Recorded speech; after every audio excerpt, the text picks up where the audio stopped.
You can go from this point to the scoreboard in just 10 seconds, and it took 17 years to discover. But before I show you exactly how, let's quickly remind ourselves of how Boomtown looks. The level starts like most ACT introductory levels. We meet a new character, we get some themed costumes, and generally the platforming is quite simple. And in fact, for speedrunners, it isn't really that different. Now there's a fireball section which sure you can skip by doing this mountain climbing, but it's not really that interesting at the end of the day.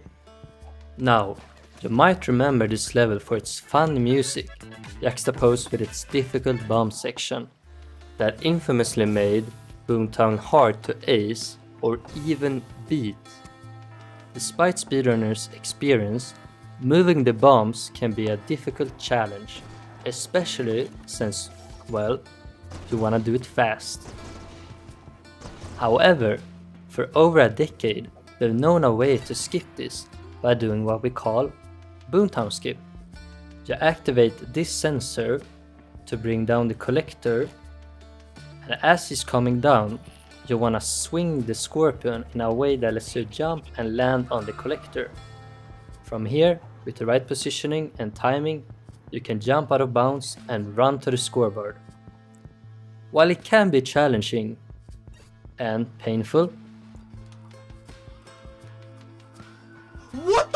this saves a great amount of time. There's an additional way to skip this section, which is faster but way more precise, and only recently is something that some speedrunners have seriously started to attempt consistently. And this has basically been the route forever, and we seriously doubted that there was a faster way to beat this level. So, what changed? Reloads were discovered.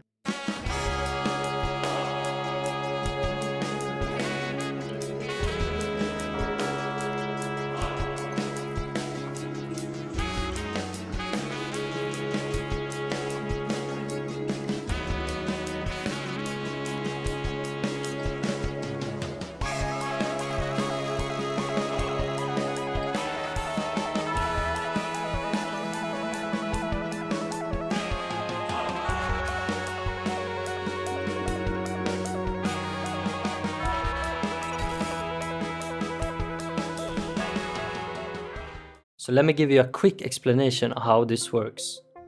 There are two parts of this skip. A glitch called deload and another one called reload.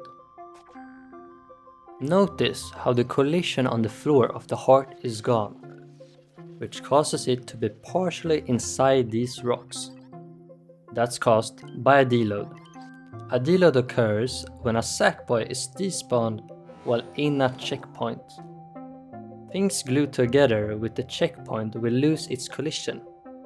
So all we do here is spawn in a second sackboy and wait for 10 seconds so it despawns. Or to speed up the process, we can press the friends button in the menu to despawn all sackboys that no longer have a controller assigned to it.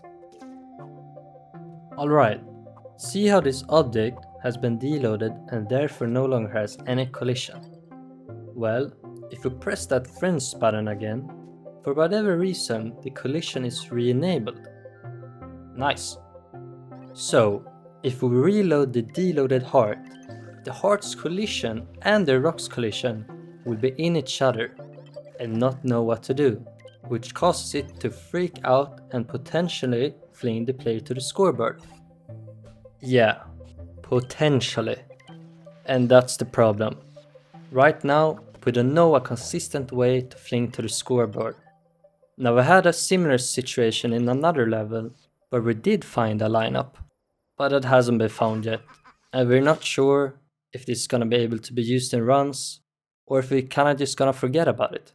But I'm excited about the future to see if we will find other ways in other levels to do a similar thing, or if this skip will evolve and be able to be used in runs consistently.